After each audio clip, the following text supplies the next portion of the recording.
صاحب نے لکھا کہ تنظیم اسلامی اگرچہ انقلابی تنظیم کہی جاتی ہے، لیکن میرا احساس تنظیم اسلامی سے متعلق یہ ہے کہ یہ ایک انقلابی فکر کی حامل تعلیمی تحریک ہے، اس لیے کہ آپ خود چونکہ ایک اچھے استاد اور اعلیٰ درجے کے مدرس ہیں، اس لیے تنظیم میں بحیثیت مجموعی اچھے استاد اور اچھے مدرس تو بہت ہیں مگر لیڈر کوئی نہیں۔ یہی وجہ ہے کہ آج تنظیم بھی اکثر و بیشتر تعلیمی طرز کی جدوجہد ہو رہی ہے، تنظیم میں اور رفقا میں بھی وہ انقلابی روح موجود نہیں ہے۔ درس و تدریس تو بہت ہے، لیکن میدان میں نکل کر باطل کو للکارنے کا انداز نظر نہیں آتا۔ اس میں جو پہلا حصہ ہے وہ بہت کچھ مبنی بر حقیقت ہے، اس لیے کہ ابھی تک ہم اقدام کے مرحلے کی طرف کوئی ایک قدم بھی نہیں اٹھا سکے ہیں، اور اس کی وجہ سے یقیناً یہ تاثر اگر پیدا ہوتا ہے تو ہم الزام نہیں دے سکتے کسی کو کہ تم نے یہ رائے کیوں قائم کر لی۔ بعض اوقات میں نے بھی یہ الفاظ کہے ہیں کہ اگر ہم ادھر پیش قدمی نہیں کریں گے تو گویا کہ ہم بھی ایک تبلیغی جماعت، صرف اس فرق کے ساتھ کہ وہ تبلیغ 6 باتوں کی کرتے ہیں اور قرآن کے علاوہ قرآن کو بائی پاس ہم قرآن کی تبلیغ کر رہے ہیں، تو یہ ہمارا زیادہ جو ہے معاملہ بن کر رہ جائے گا۔ اور ہمارے ہاں یہ بھی ایک بات دیکھنے میں آئی کہ جو ہمارے ساتھی درس و تدریس میں آگے نکل جاتے ہیں وہ پھر نظم کی پابندی اور دعوت میدان میں آ کر اس کے اندر پیچھے رہ جاتے ہیں۔ یہ چیزیں ہیں، بعض چیزیں حقیقت کی ہیں، اور ان کا جو ہے اگر کوئی ہمیں اعتراف کرائے اور ہمیں اس کا احساس دلائے تو یہ اچھی بات ہے، اس پر ناراض ہونے کی ضرورت نہیں ہے۔ البتہ یہ ہے کہ یہ معاملہ اس وقت تک رہنا لازم ہے جب تک کہ ہم کسی اقدام کا فیصلہ نہیں کرتے، اور اقدام کا فیصلہ نہیں ہو سکتا جب تک کہ مناسب تعداد نہ آئے۔ اس اعتبار سے سیلف اسسمنٹ اور سیلف سینسر کہتے ہیں، اپنا سینسر خود کرنا، یہ چیز تحریکوں کے اندر ہونی چاہیے، اور اس میں بیٹھ کر سر جوڑ کر بھی بیٹھیں، ملے، گفتگویں بھی ہوں، بحثیں بھی ہوں۔ مثال کے طور پر یہ کہ فرض کیجیے آپ ایک مظاہرہ کر رہے ہیں اور ایک پولیس آگے آپ کو روکتی ہے، اب ایک راستہ تو یہ ٹھیک ہے جی ہم ہٹ گئے پیچھے، ایک یہ کہ نہیں ہمارا حق ہے ہم مظاہرہ کریں گے۔ اچھا اگر کوئی لاٹھی چارج ہو جائے، کوئی 1-2 سر پھٹ جائیں تو اس کا ایک نتیجہ نکلے گا کہ محسوس ہوگا کہ اب یہ جماعت بھی میدان میں آ گئی ہے۔ اور اب اگر ہمارا معاملہ یہی ہے، 150 آدمی کھڑے ہو گئے پلے کارڈ لے کر اور بس صرف لکھا ہوا ہے، اس پر نعرہ بھی نہیں لگا رہے، کوئی شور نہیں، تو وہ کیا سمجھیں گے؟ تو اس لیے کچھ نہ کچھ اس کے اوپر آپ کا جو بھی تھنک ٹینک ہے، اب شورا ہے، سوچنا چاہیے کسی نہ کسی درجے میں۔ اب ہمیں سرفیس پر آ جانا چاہیے، ہم اتنے بھی کم نہیں رہے ہیں اب، اور یہ کہ دوسرے لوگوں کو لانے میں اس چیز مفید ہوگی، ورنہ وہ یہی سمجھیں گے کہ یہ لوگ بھی بس صرف جو ہے ایک دعوت و تبلیغ کام کر رہے ہیں، اس سے آگے تو کوئی کام ہے ہی نہیں۔ تو میں نے جیسا کہ بتایا کہ آپ کی بات میں کچھ جزوی صداقت ہے، اور یہ ہمیں اپنے بارے میں سوچنا چاہیے، اور کوئی نہ کوئی ایسی صورتیں اختیار کرنی چاہیے کہ لوگوں کو محسوس ہو ہماری ایکٹیویٹی کہ ہم آئے ہیں آگے اور کچھ کام کر رہے ہیں، واللہ عالم۔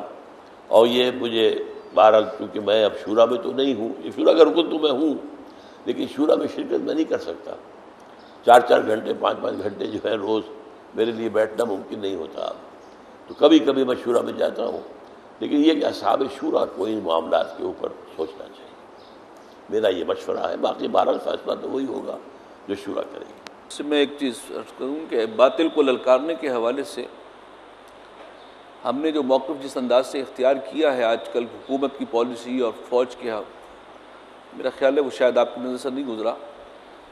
ہم نے پچھلے دنوں اخبار میں اشتہار دیا جو صرف نوائے وقت نے شائع کیا، جنگ نے شائع نہیں کیا، اور ہم نے صدر پاکستان، وزیر اعظم اور آرمی چیف کو خطاب کیا کہ خدا را اللہ کے عذاب کو دعوت مت دو، اور پوری بات کہی ہے، اور علماء کی بات بھی پہنچی ہے تو انہوں نے کہا کہ ہاں کسی نے تو یہ حق ادا کیا ہے کہ باطل کے خلاف آج اٹھ کر بات کر۔ تو یہ ایک چیز جو ہے اس کو آپ نظر انداز نہ کریں، اور جس انداز سے ہم یہ بات کر رہے ہیں اور ممبر و محراب سے بھی بات کر رہے ہیں اور ندائے خلافت میں بھی کر رہے ہیں اور اس پر پریس کانفرنس بھی کی ہے، آج سب چپ کر کے چپ سادے بیٹھے ہوئے، کوئی اس پر بات نہیں کر رہا۔ تو باطل کے حوالے سے اپنا اپنا ایک امیج جو ہے اس کو آپ یہ نہ سمجھیں کہ صرف کوئی خاص انداز سے بات کی جائے گی تو وہ باطل کے خلاف ہے.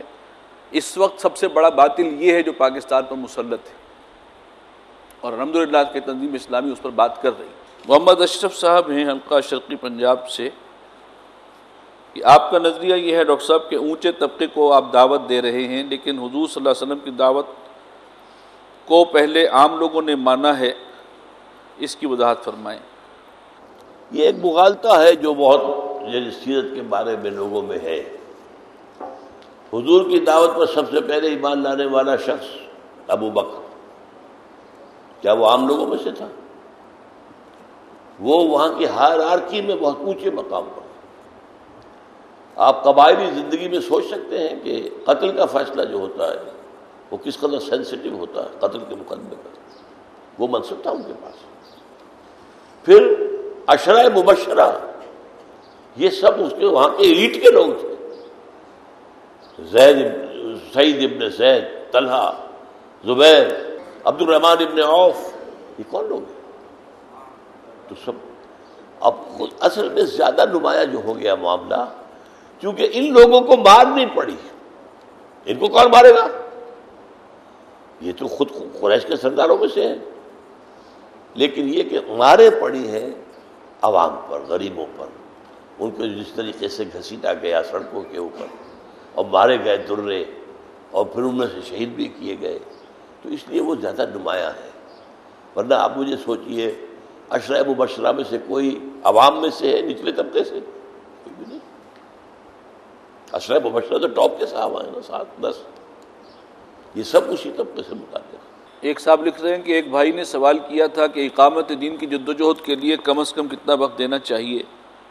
اگر ہم اپنا سارا وقت، ساری جدوجہد اسی کام کے لیے وقف کر دیں اور ضروریات زندگی کی جدوجہد کو توکل علی اللہ کی بنیاد پر ترک کر دیں تو کیا یہ درست ہوگا؟ ایک لیول پر آ کر درست ہو جاتا ہے، لیکن اس لیول پر آپ کی کمٹمنٹ بڑھ چکی ہو اس حد تک.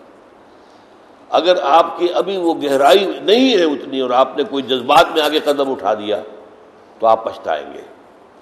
یہ ایک گریجول پروسیس ہونا چاہیے. کام شروع کریں اور اس کے اندر بڑھتے جائیں.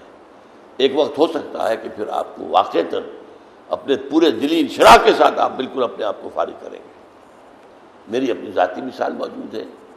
میں نے پریکٹس بھی شروع کی، اگرچہ میں فیصلہ تو کر چکا تھا during medical education, during 3rd year of my MBBS course, کہ آئندہ جو ہے میرا پرائرٹی نمبر 1 دین کی خدمت ہے، اور پھر باقی چیزیں ساتھ بھی ہیں.